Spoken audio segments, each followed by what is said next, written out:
Well, today, Christina, we're looking forward to hearing more about your amazing dad and your journey as well. And ladies and gentlemen, please give us a warm Aerospace Museum welcome to Christina Olds. Thank you. Hi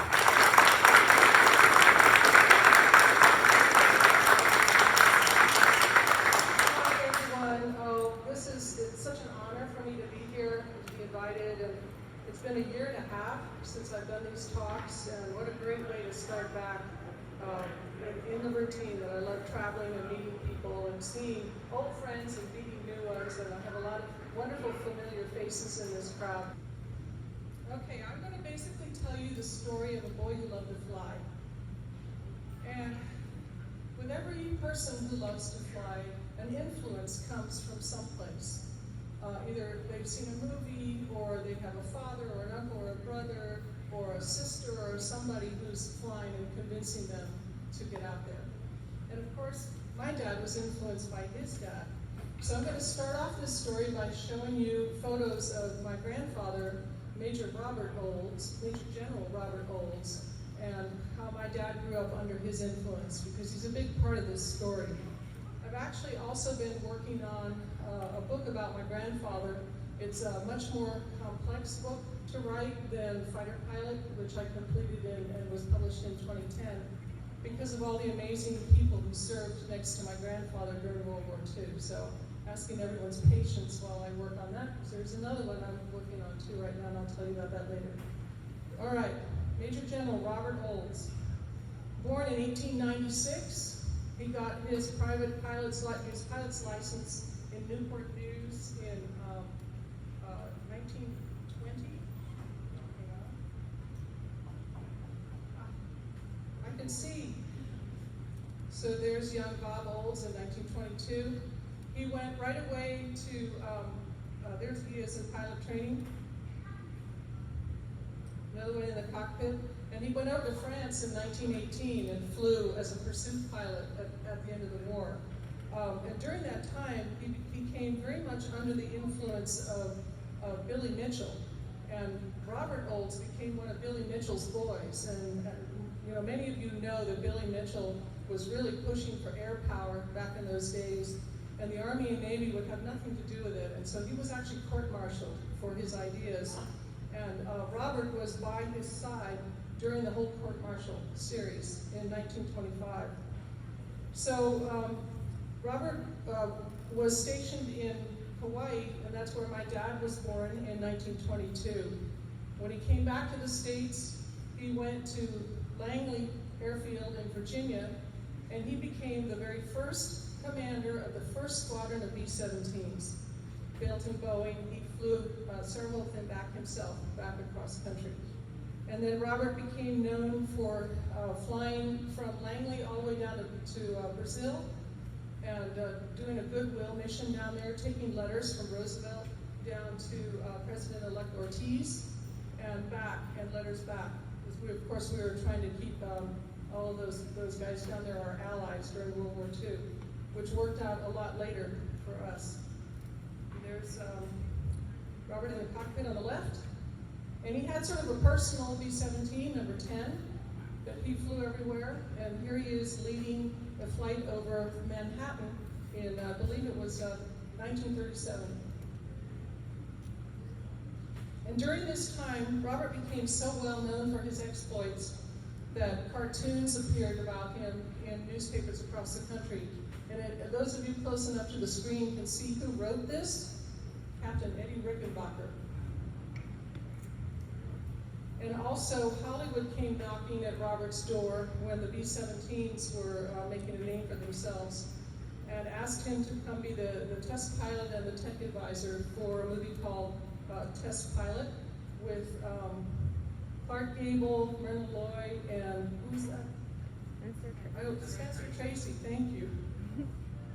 And then Robert was awarded several medals for all of his exploits. And then he was tasked by Roosevelt and Hap Arnold to create a way to get our American-built airplanes over to England. Before we were even in the war, the Brits were really having a hard time with the Germans. And So they wanted us to get our airplanes over there. And Hap Arnold was tasked with figuring out how to do that, but he turned to Robert Olds and said, you figure out how to get our airplanes over there. So Robert became the head of the ferrying command in 1942.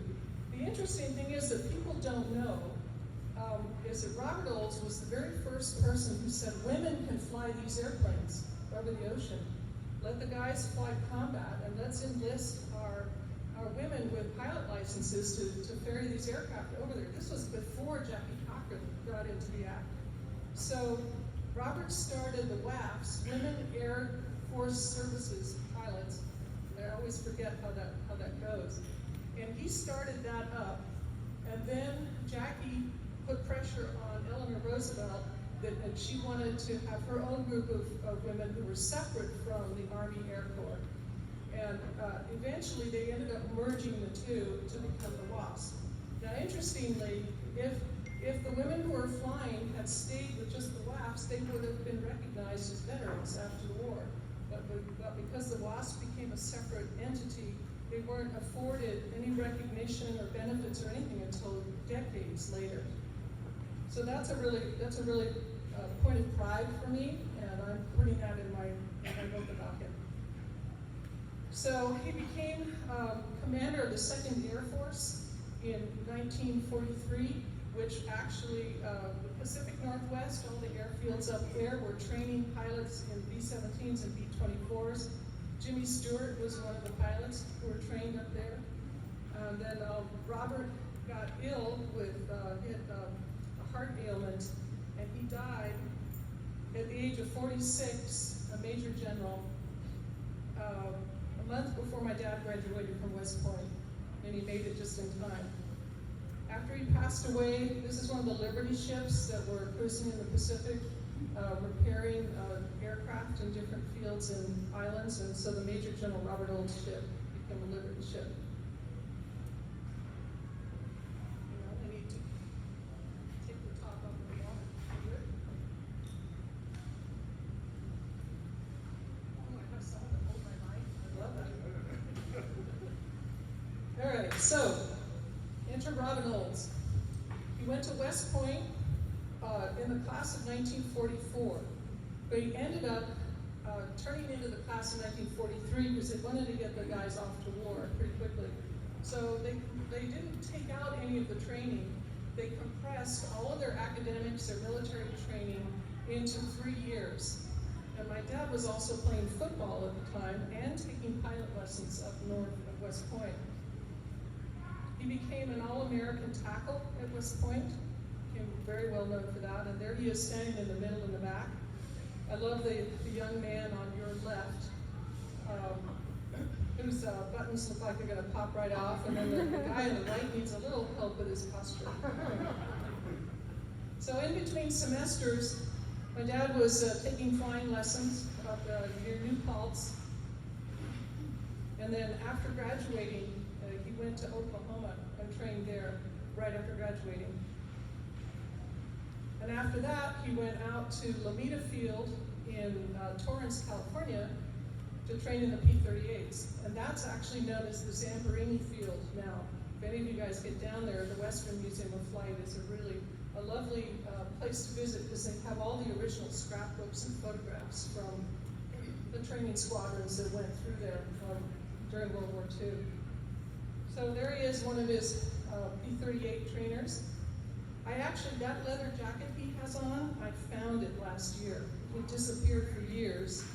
He had given it to a gentleman who refurbished a P-51, and it disappeared, and then ended up in Indiana, and I found it, and it's now in a museum in Granite Falls, Minnesota, the Pagan Fighters World War II Museum. So in early May of 1944, my dad and his squadron from Lomita Field, called the 434th Fighter Squadron, took off across the country to train, got on a ship in New York and sailed across the Atlantic under the cover of darkness and accompanied by special boats that were trying to keep the submarines away from them. Landed in Scotland and took a blacked out train down to Waddisham in England.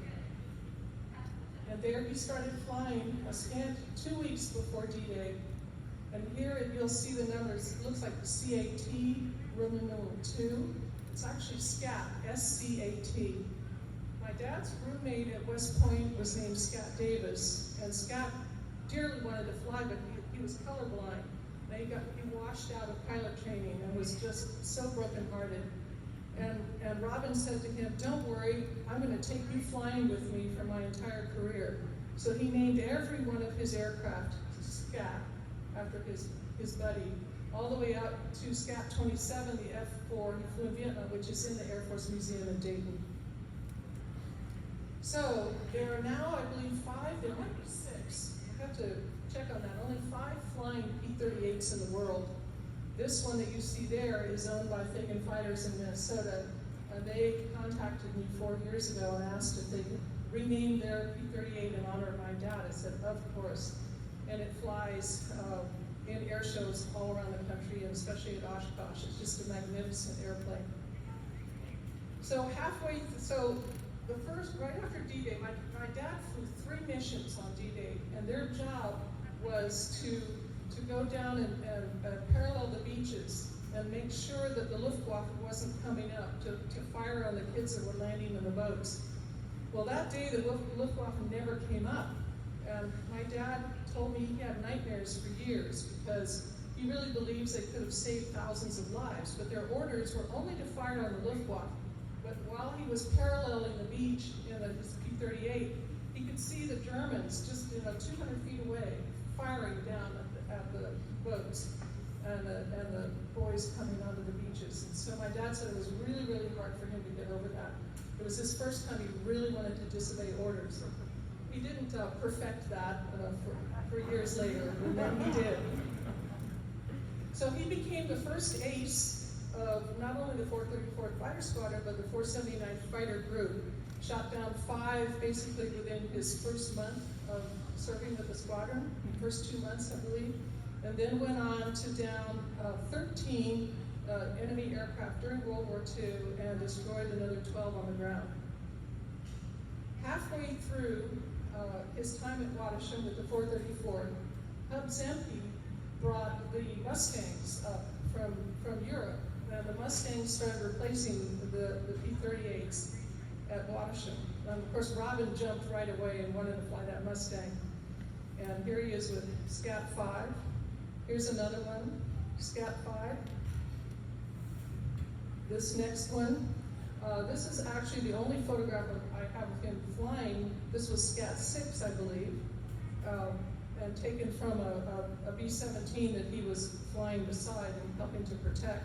This one, he barely made it home. It got really, really shot up across the channel. There's an incredible photograph that I need to add to this slide show to show how shot up that aircraft was, and he barely made it home. And here he is sitting on Scat 7. Another great one of him climbing into Scat 7.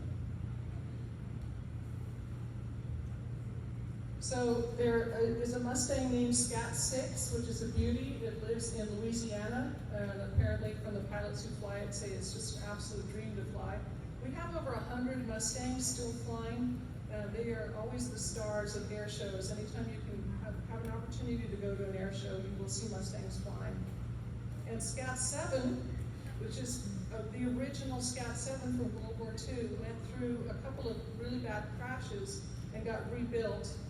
And it was finally rebuilt in Idaho, actually, in the mid-90s. And my dad got to fly it. I'll show you later some photos of it. It now exists in Belgium.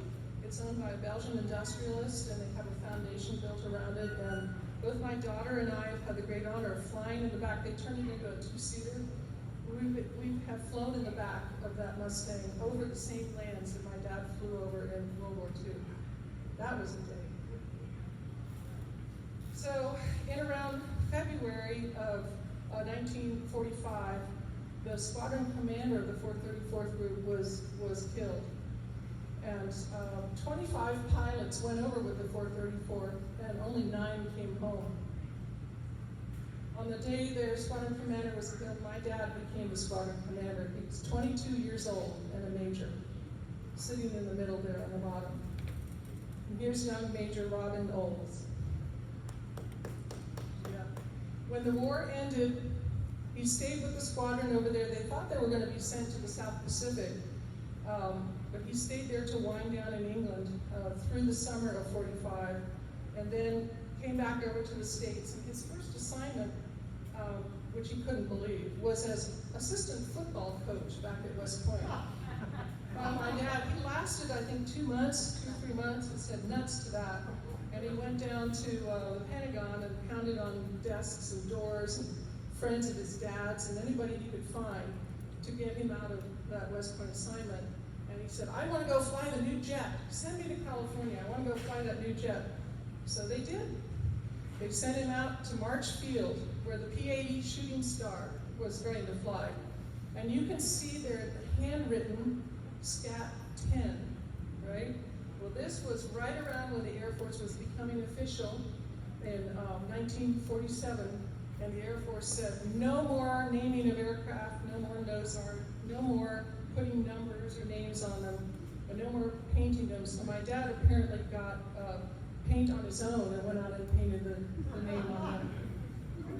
And here he is flying with his group. This is basically the start of the Air Force Thunderbirds. It's the first Air Force aerial aerobatic team.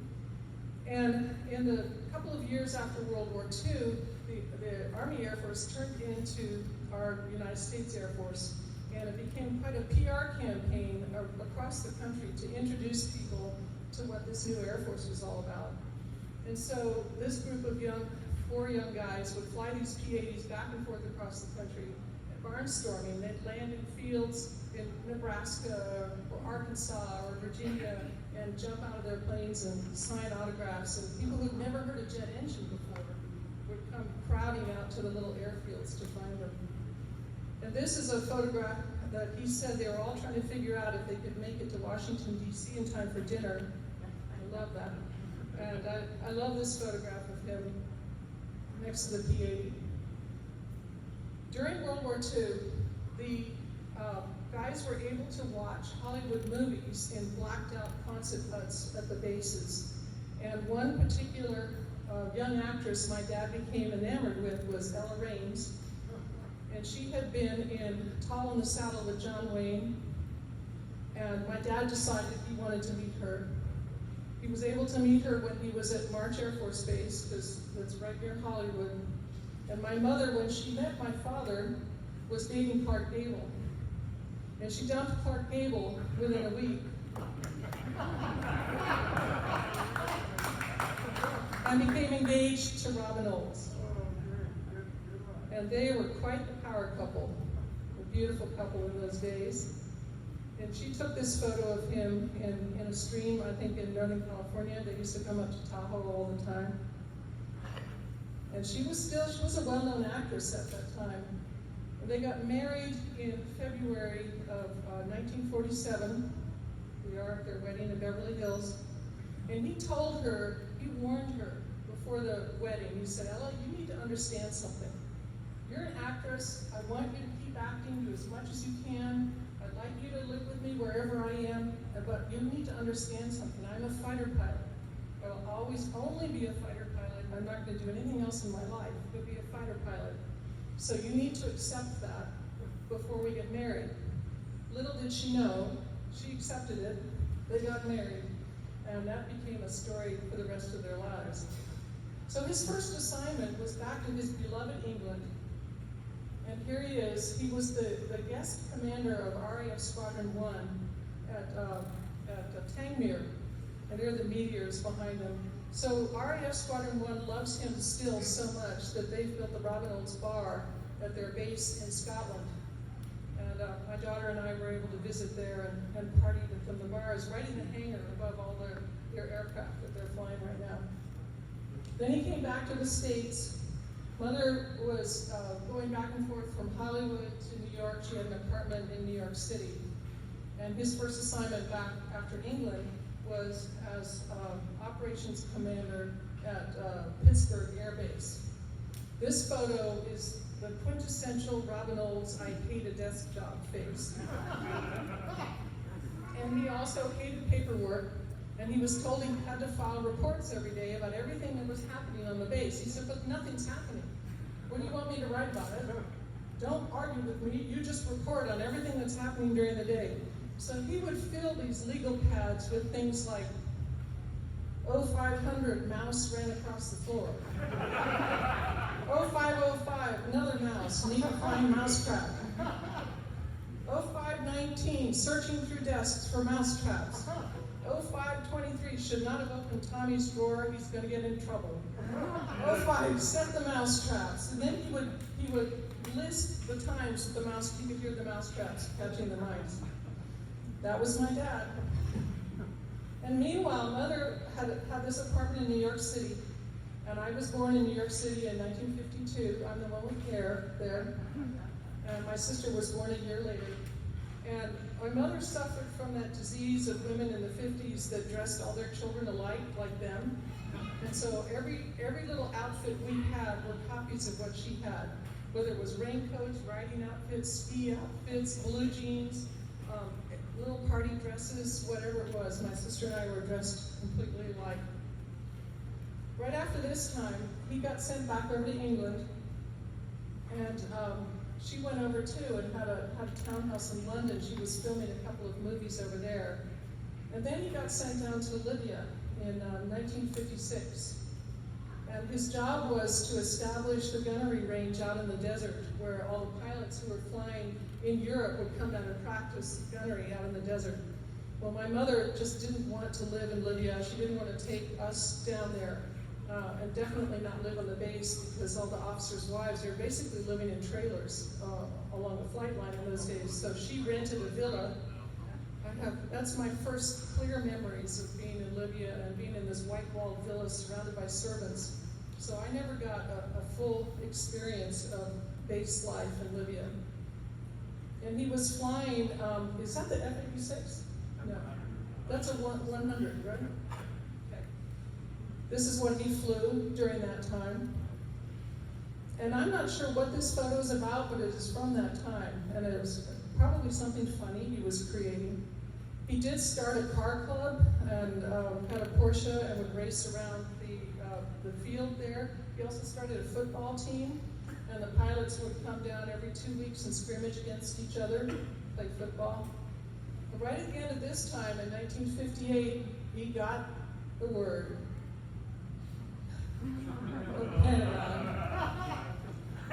This is his drawing. He was an amazing cartoonist. I have over 300 of his original cartoons. And so off he went to have a desk job in the worst way possible. So we moved to Washington, D.C., and I actually lived there for a very stable 5 years, from 1958 to 1963. And during that time, my dad did everything he could to get out of the Pentagon.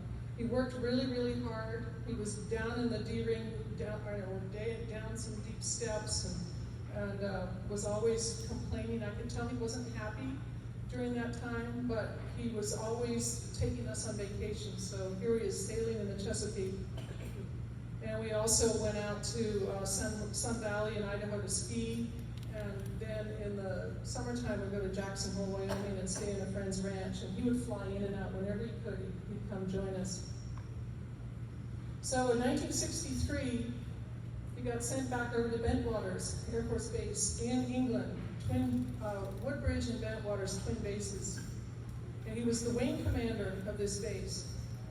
And at this point, they told him he was on the list to get his general's star, but he also knew that if he got his star at that point, he wouldn't be able to fly anymore. And it was also 1963, 1964, 65. Vietnam had started. He wanted to get back into combat so badly. And he knew he was being told that you are not going to be in combat, you are not going to fly anymore. So he decided that the only way to do this was to make himself very undesirable as a general.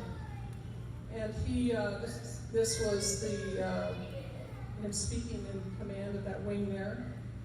And here's the 101s cleverly disguised against the landscape of England. There are 6 of them there. I don't know if you can see them.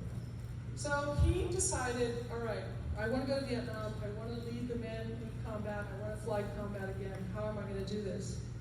So he got 4 of his favorite pilots, and those are the 4, these guys right here.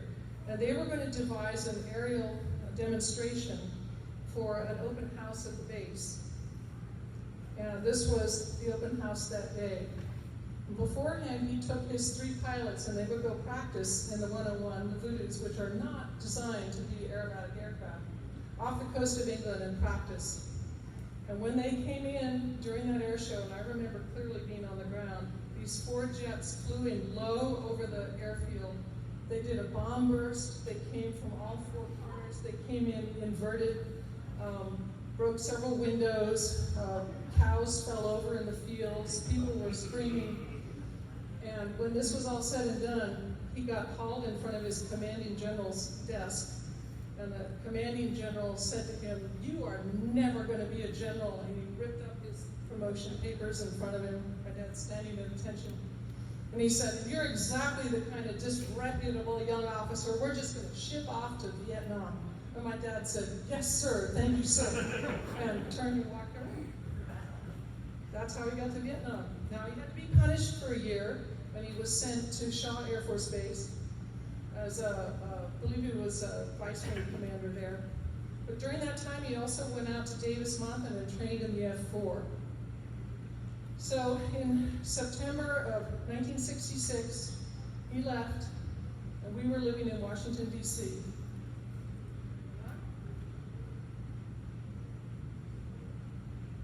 And he went over to Vietnam.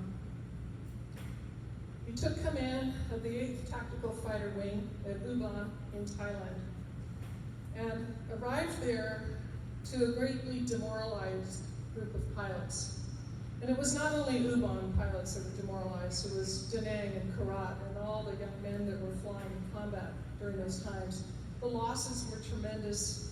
All the flying was ordered by Washington, D.C., designed in the desks in the Pentagon by guys who had no idea how to fly combat. And so my dad decided he had to change this. And he had his vice commander from Bentwaters, Chappie James, come join him over at U Ban. And together these 2 became known as Black Man and Robin. Became very famous that way, and they actually loved it. And so Chappie was never known as a great fighter pilot, but he was also a great people person. And the 2 of them had a management style between the 2 of them that just worked magic on this wing. There is the home of the Wolf Pack, flying the F-4. So around in early December, the losses were still mounting up. And my dad and his first wingman, J.D. Stone, got together and said, "How are we going to get the MiGs to come up?" Because the MiGs, the North Vietnamese MiGs, would not come up after the F-4. They were fearsome foes. They would come up and knock down the 105s, and knock down anything else they could get close to enough. And my dad just devised this sort of Trojan horse thing of making the F-4 look like the 105 when it flew. They changed their call signs, they changed their radar configuration, they changed the armament, they changed how the F-4 would fly in complete identical patterns as the 105. And this was a very secret operation called Operation Bolo that was planned. We finally got permission from the 7th Air Force to go ahead with it in late December. And it was designed to take off on January 1st, 1967. It was really bad weather that day. They took off the next day. And here he is briefing the chiefs from all the wings around that were going to support Operation Bolo in Southeast Asia. When they took off that morning on January 2nd, my dad leading the first flight of F-4s, the MiGs didn't come up right away, but then they came up. And there was this terrific battle that lasted only 10 minutes, but 7 of North Vietnamese MiGs were shot down that day. And here he is landing back at U Ban, taxiing in, climbing out of his F-4, standing next to J.B. Stone. J.B. got his first MiG that day as well. My dad got his first MiG that day. And their commanding general at the time, General White, was there on hand to meet them. And here's Robin meeting with the general. Another photo, and J.B. Stone has changed out of his sweaty flight suit into his party suit already.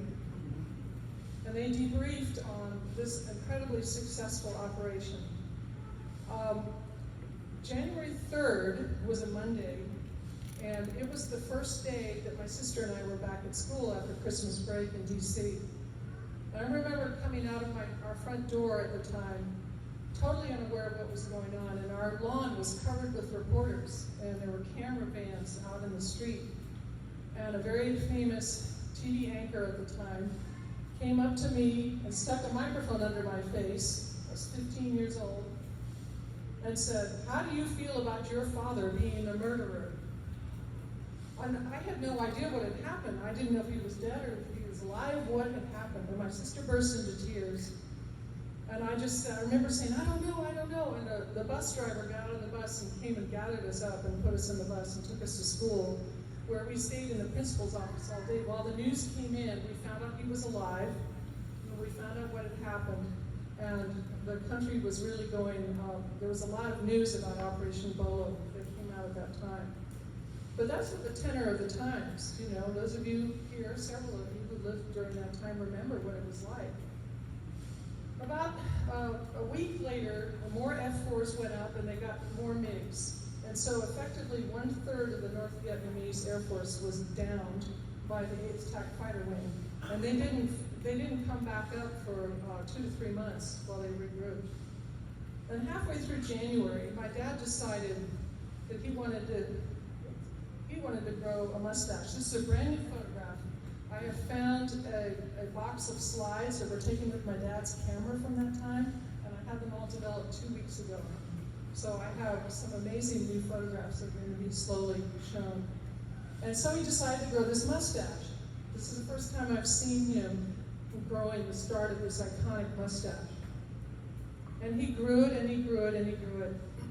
This mustache, according to my dad, became known as Robin Olds' single-digit salute to Washington, D.C. And he was told over and over and over to shave it off.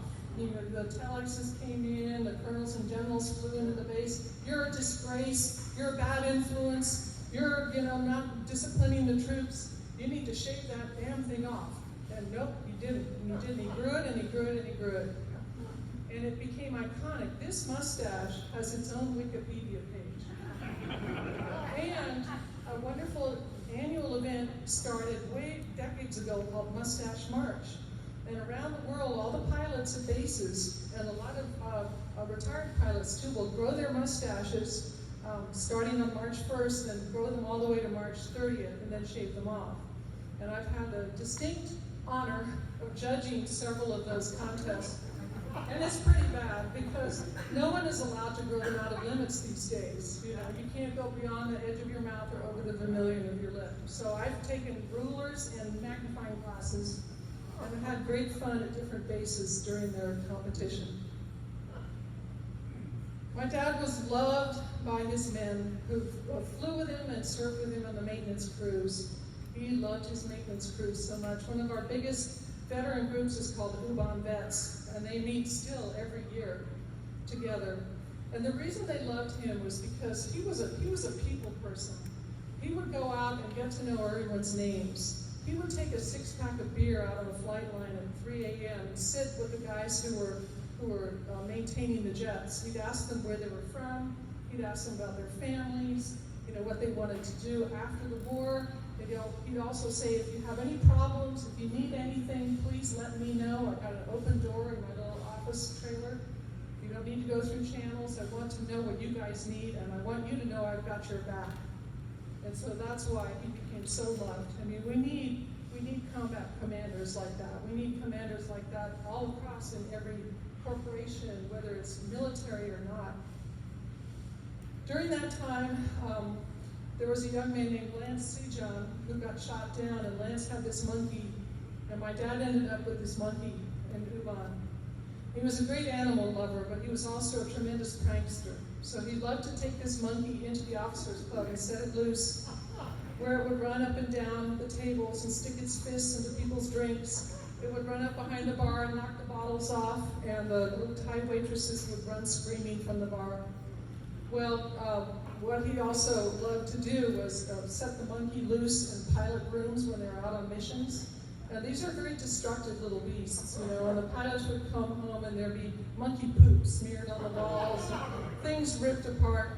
Well, during one of his missions, I think he was gone for 3 days to a big meeting, they got the monkey out and set it loose in his trailer on the front line. When he came back and there was so much stuff destroyed and ripped up, he ended up having to wear Chappie James flight suits for a while. So the monkey ended up donated to the fire brigade at Ubon and became the mascot of the fire brigade, never to see the inside of an oak club again. So here he is meeting with Chappie, impromptu meeting on the hood of his staff car. And here he is planning yet another mission.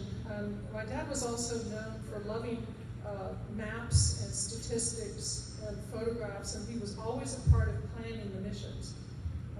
And he slowly took over planning these missions instead of doing what Washington, D.C. told them to do. And he effectively changed the tactics, the combat air tactics during that time. Here he is going out for yet another mission with one of his favorite group of guys, Satan's Angels. That F-4 right there is the one that's in at Dayton in the Air Force Museum now. Celebrating another victory. Now, he shot down officially 4 MiGs. And when he got his 4th MiG, he was told that the Air Force really wanted to have an ace, and he was told when he got his 5th MiG, he'd be sent home and paraded around the country and become very famous as an ace. And so he decided he did not want to go home. And so after that, when he found a MiG coming up, he would let his wingmen know. And here's one of his favorites, Steve Coker, who got his own MiG. And so Robin became known for giving the MiGs away that would come up after him. Now, there's a myth that he shot down 7 and 10. We do kind of know he did get number 5 pretty quickly after number 4. But it takes so much to confirm that, it's not worth it, and it's almost more fun to let the mythology play out. But he did not want to come home. He wanted to stay there and be a leader. He wanted to get all his guys home safely. Here he is putting up another star for downed MiGs. Being interviewed after Operation Bolo, there were always reporters and photographers on the base following him around. One of his favorite group of guys here, painting a star. And this is an amazing aerial battle. This is a lithograph by Robert Taylor, a low-level bombing run on a steel mill. And during this bombing run, a missile came up and was shot at my dad's F-4, and it blew a basketball-sized hole in one wing. And he was streaming fuel all the way back to Ubon and landed basically bingo. Barely made it. And here he is in front of SCAT 27. And I love this wonderful photograph of this dinged up warbird, you know, in great glory. And we really wish that they would leave these like this in museums, but we know they need to make them all shiny and new. So here's that same aircraft now in the Air Force Museum. It's quite beautiful. It's very stunning. What's really wonderful, if any of you want to go on the Air Force Museum website, and you can go in cockpits where they've got 360-degree videos, and using your mouse or your iPad, you can look inside, and the cockpit is original. So you see all the scratches, all the marks that were left by him while he was flying. Another one getting ready to fly. I love this photo. You're not supposed to sit in an engine intake. Here he is meeting with one of the Thai officials that he dealt with. It was during this time my dad lost most of his hair. He also lost about 40 pounds. The next series of photos were his last flight, his last mission.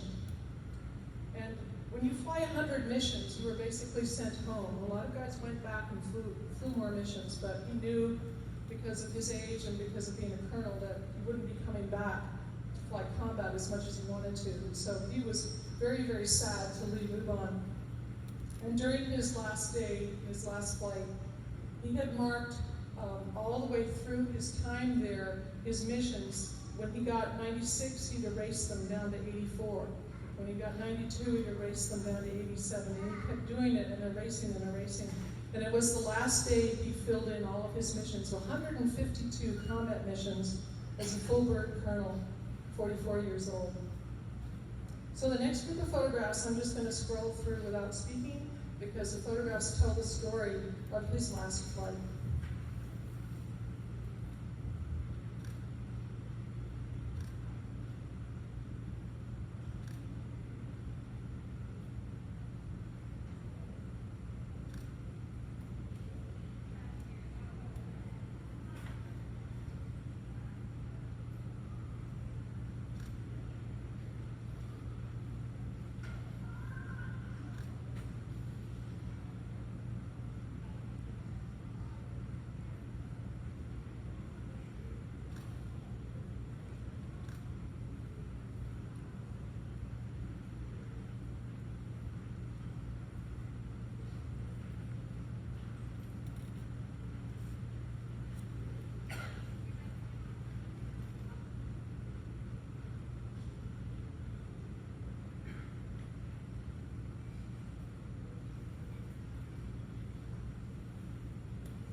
And he climbed down out of that cockpit to the cheers of his men.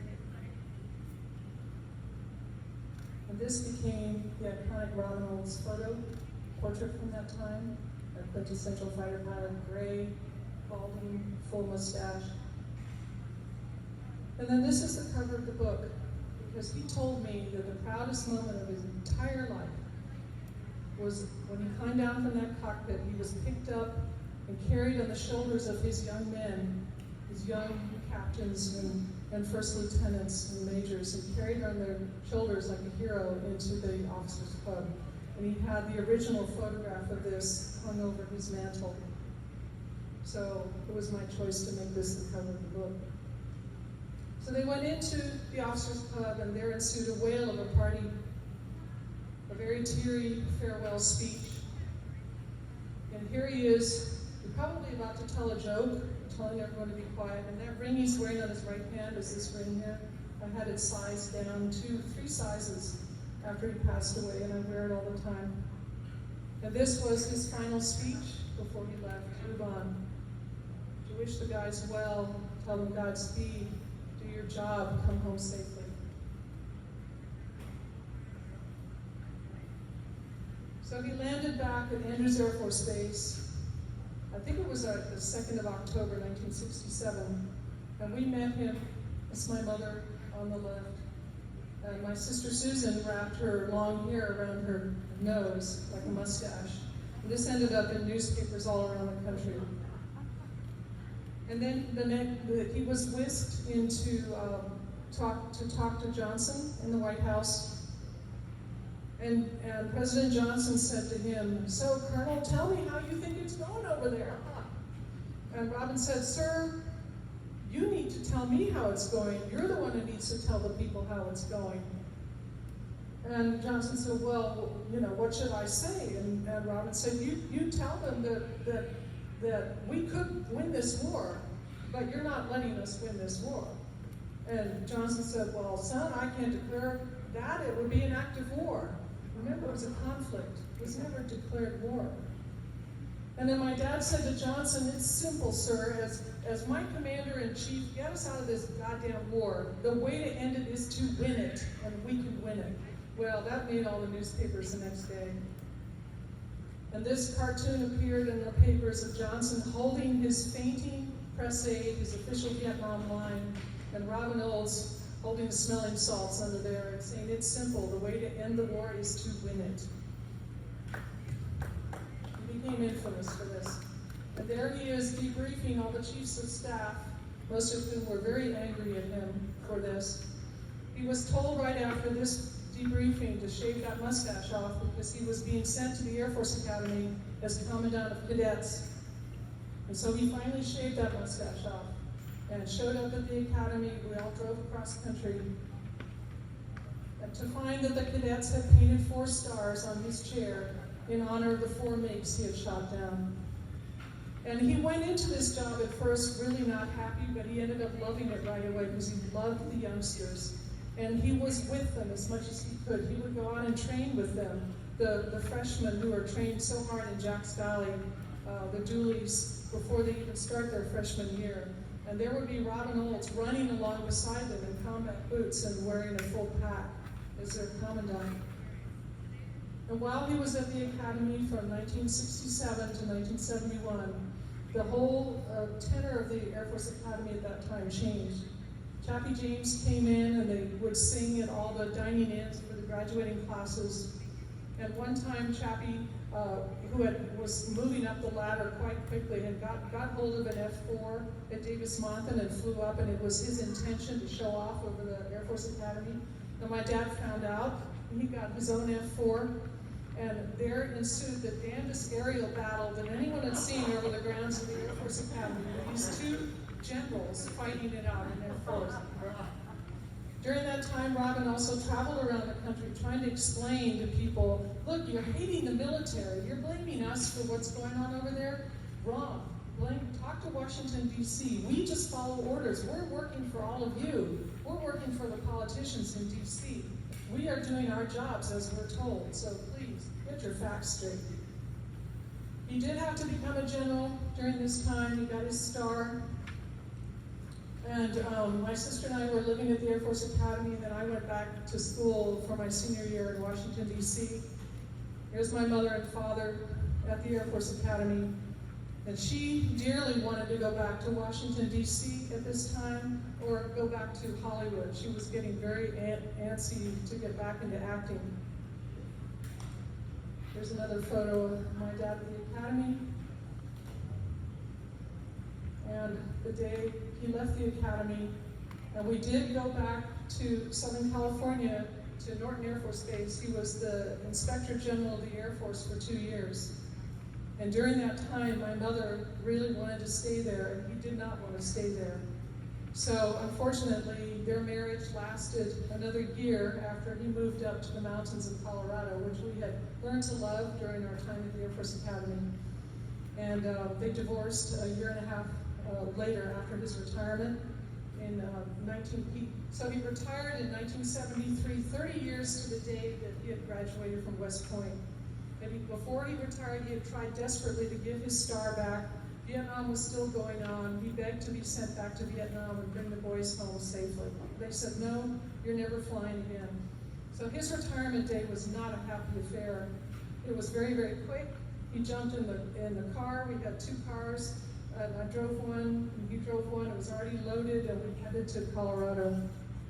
But he settled in the mountain town of Steamboat Springs and grew his mustache back for a year. This was Christmas of 1974. And, no, I'm sorry, Christmas of this, I graduated in 74, so 73, Christmas of 73. But he only kept this mustache for one ski season, because those of you who ski and have mustaches and beards know what happens. Your snot forms icicles. You can't get any kind of, clean face at all if you're skiing with a mustache. So we ended up shaving it off. So I really treasure this photograph of us. And he became well known in Steamboat Springs, as they wanted him to run for city council, and he said, hell no, I'm never going to be a politician. Oh, that would be a big mistake. And spent a lot of time riding when he could. He became known as the old man of the mountain, a tremendous skier. He went over to Switzerland and skied all the time, and every place he could. Here he is fishing. He was a great fly fisherman. He taught me how to fish. And he would use every excuse he could to meet with friends around the country and go fishing with them. But he also got the itch to start meeting the pilots again. So every time he was invited to a graduation or a reunion, he would take off and go be with the youngsters. He loved this more than anything. And in those days too, the gathering of Eagles and Mustang pilots were gathering year after year. And this is a wonderful photograph. There's Robin on the far left, next to Bud Anderson, Jim Laurier, who's a brilliant aviation artist, Gunther Rahl, with the sunglasses, next to Tex Hill, who was my dad's friend, next to Chuck Yeager, again, on the right. And Gunther Rahl was a Luftwaffe pilot for Germany, and Robin and Gunther had flown against each other in combat. And they met years later and became the best of friends. And Robin would go stay with Gunther in Germany, and Gunther would come to Steamboat Springs and stay with my dad. That's the honor among pilots, the honor among service people, the honor among military families. Goes to this day. After his retirement, he was sneaked onto several flights, visiting bases all around the world. Here he is, the old 75-year-old guy getting his a wonderful flight that was a secret until after it was over. This was the gathering of aces. There's Tex Hill, Joe Foss, Robin Olds, Gabby Gabreski, Bob Hoover, and the gentleman on the far right, Skip Lehman, was the organizer of the event. When SCAT 27 was put in the Air Force Museum, we had a whale of a party. That was the first time my daughter came with us to these Air Force events.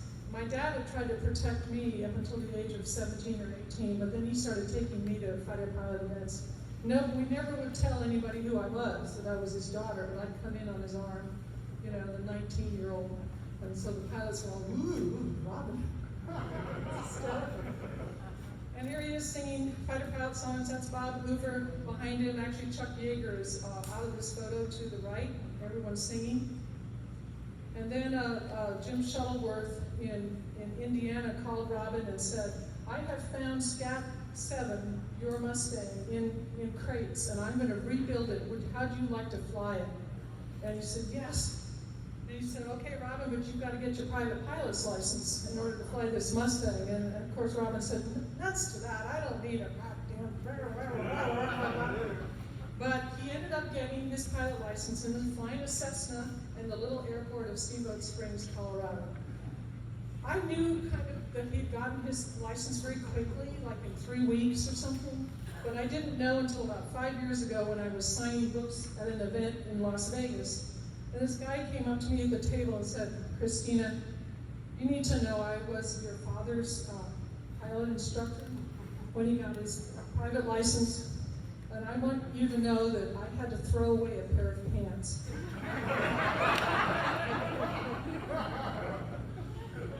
So he got his license very quickly. I don't know what he tried to do or did in that Cessna, but I'm sure that aircraft had a hard time flying again after the stress on it.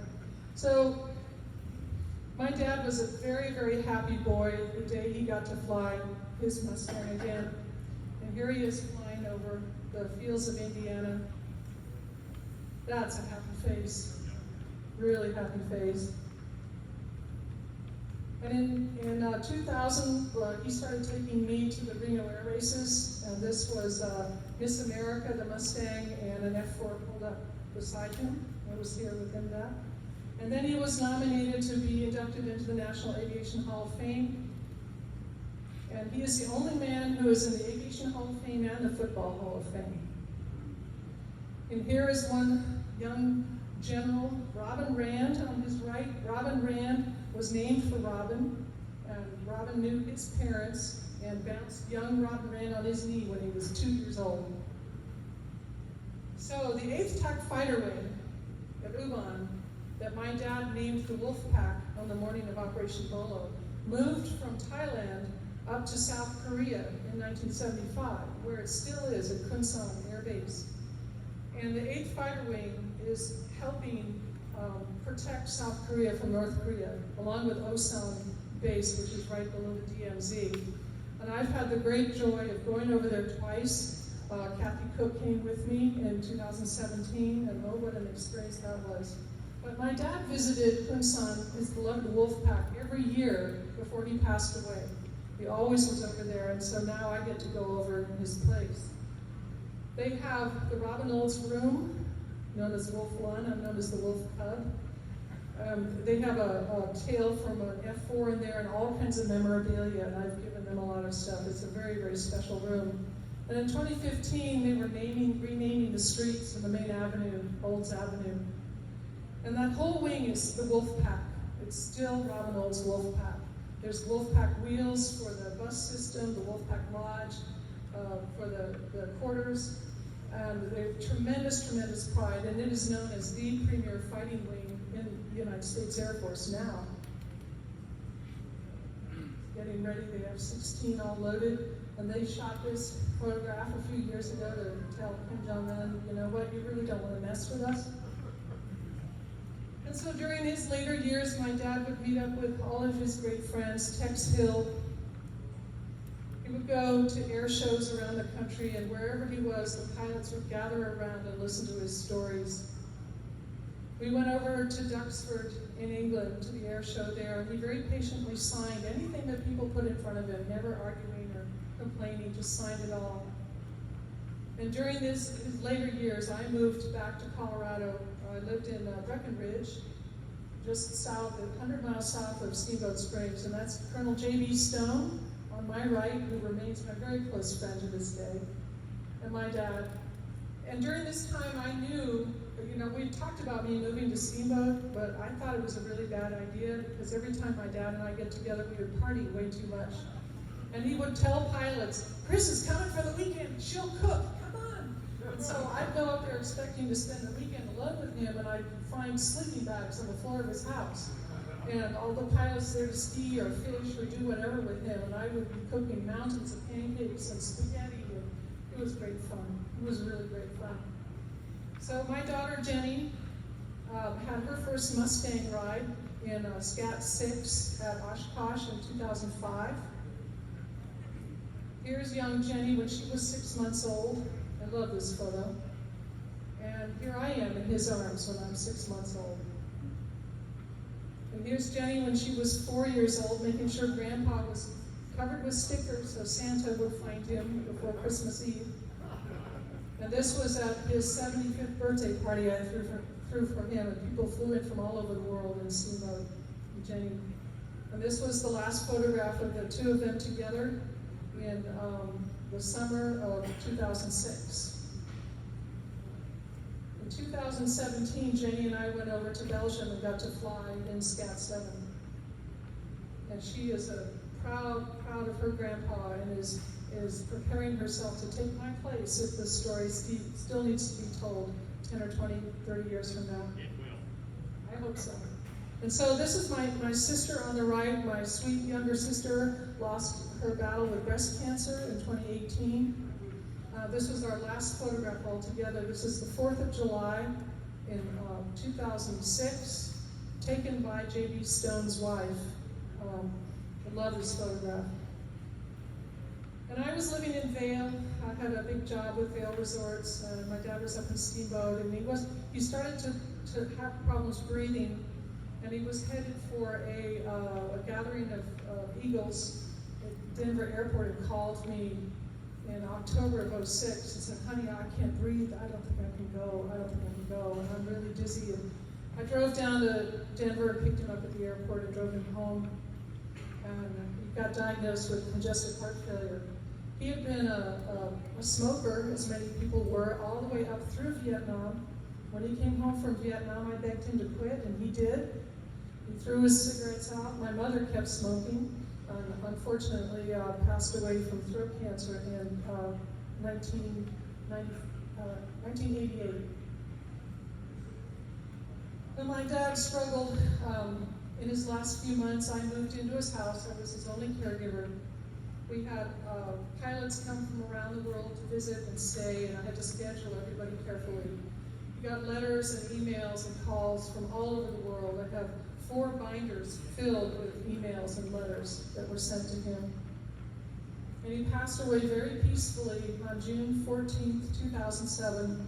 We had fighter pilots in the house around him, and before he fell asleep the last time, he told a joke. I can't repeat it. I can't believe he left me with a joke that can't be repeated. Gentle company. No. So His ashes are in this urn that I designed and made. And he was supposed to be buried at Arlington National Cemetery, but he said, don't take me away from my mountains. Please bury me at the Air Force Academy. So we had a massive funeral there 2 weeks after he passed away. This was me in the chapel. And down at the cemetery, we had an amazing flyby of Mustangs, a MiG flying over, I think one P-38, a flight of F-16s with the Colorado Air National Guard, and 4 F-4s. And the commander of the F-4 group out of Tyndall, I believe, was Tyndall and Holloman, put there, because the F-4 had been converted into what do you call it, a remote at that time. It was being used for target practice in 2007. And the commander called me and said, Chris, I want to do something special.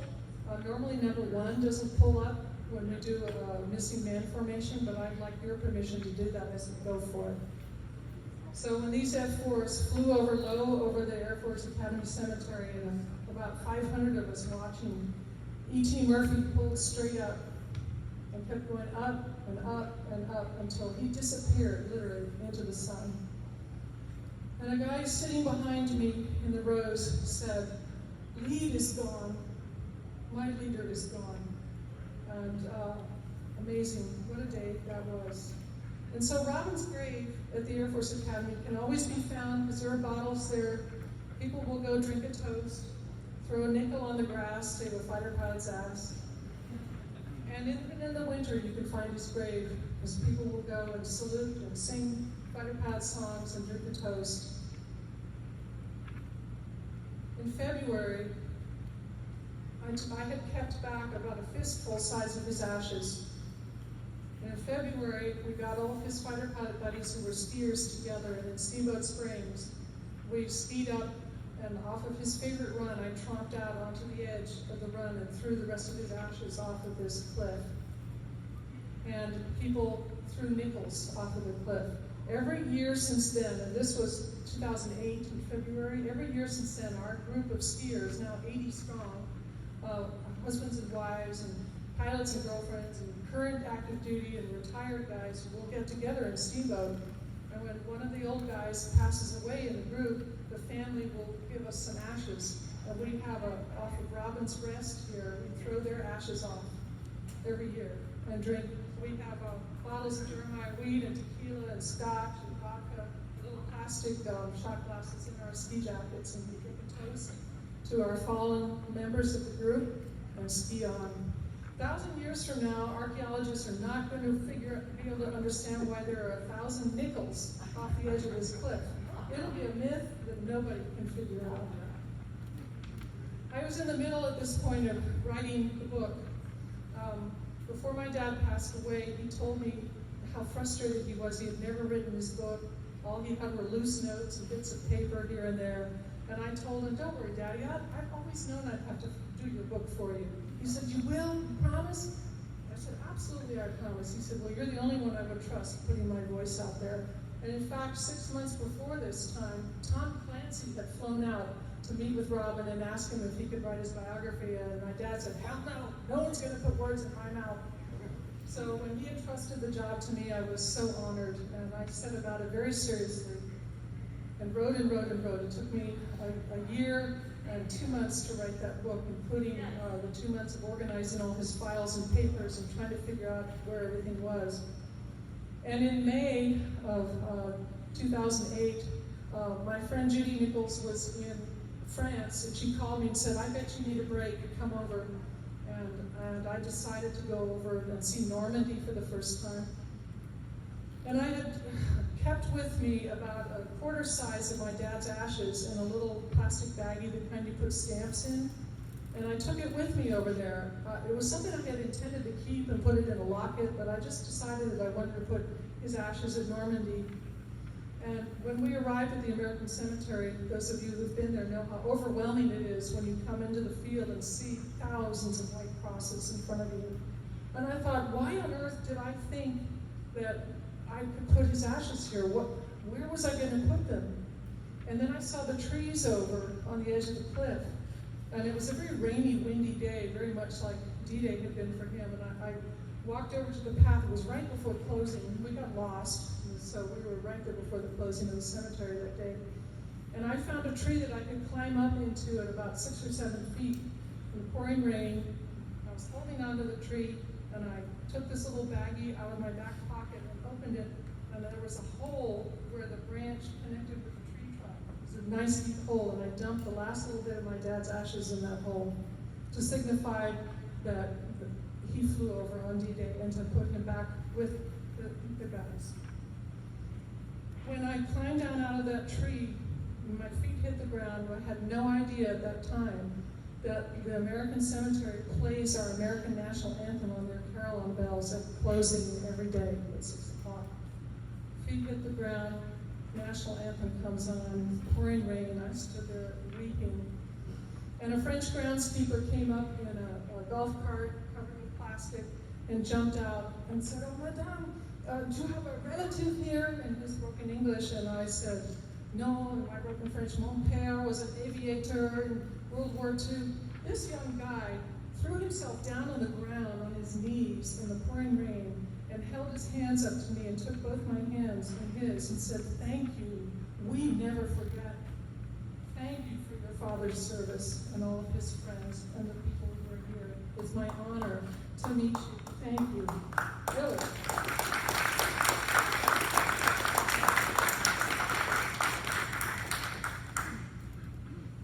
So you never need an excuse to drink wine in France. But my friend Judy and I drank a lot of wine that night, cried and laughed, and I felt so good that I had decided to put the last of his ashes there. The next day, we stayed on our schedule and went to see Mont Saint-Michel, a place that my father told me I had to see at some point in my life. And in 2008, the causeway to get from the parking lot over to Mont Saint-Michel was just a little roadway with a stone wall beside it. And it was a really windy day, blowing from west to east. It wasn't raining like the day before. And Judy and I started walking across this roadway, and my shoelace came untied on my right foot. And I grabbed her and I said, "Hang on, I've got to tie my shoelace." And I leaned over and I put my right foot up on the stone wall. And as I bent over to tie my shoe, out of the corner of my eye, I could see this little baggie with the last dust of my dad's ashes come out of my back pocket, caught my eye, and I wanted to take that home. That was all I had left of him. And I remember yelling, "No, no," and I reached for it, and I missed it by an inch. I said, "No, no," and she said, "No, watch, Chris, watch." And we stood there on that causeway and watched as the wind carried the last of my dad's ashes back across the beaches of Normandy until it disappeared. And I knew exactly who'd been in charge of his last flight. And I can't tell that story without having a witness. And luckily I have a witness, and she's come to a couple of my speeches, and she'll stand up and tell that how amazed we were to watch that happen, to have his ashes go back. So my dad's story is carrying on, and the book has helped a whole new generation of young pilots love flying, learn how to be a good officer, a good crew member, good team player, and to the point now where an amazing sculpture has been created of my dad. This is just the clay, and it is going to be unveiled at the Air Force Academy right inside the North Gate, which is open to the public in October. Here is what it looks like now. It's spectacular. And they've designed an entire Air Warrior Memorial Garden at the Air Force Academy to honor my dad and all the fallen Air Force pilots there. And it's quite a beautiful thing. So when you're at the Academy, it's open to the public. October 1st is when they're going to unveil the statue and have the dedication ceremony. And it is available, open to the public all the time. It's right inside the front gate where they let the public in. So this last photograph is one I found just 2 weeks ago, along with the one of him growing his mustache. And there are about 70 photographs in this group, but I really love this one as the final one, because this, to me, is my dad watching the crewmen taking care of the jets, making sure everything is going okay, and making sure the ground crew are doing their job and they're also okay. That the jets will carry them safely into battle and back. And this is a hands-on commander, and a man who is paying great tribute to his comrades, and those who have fallen before, and those he just doesn't want to fall under his watch, and those in the future who might remember him as a commander who loved them dearly. And with that, I want to thank you all for listening to my story about my father. What an honor to be here. Thank you so much for inviting me. And this is wonderful. It's been a year and a half since I've given this talk, and I'm just so thrilled to do it in front of all of you. Thank you so much.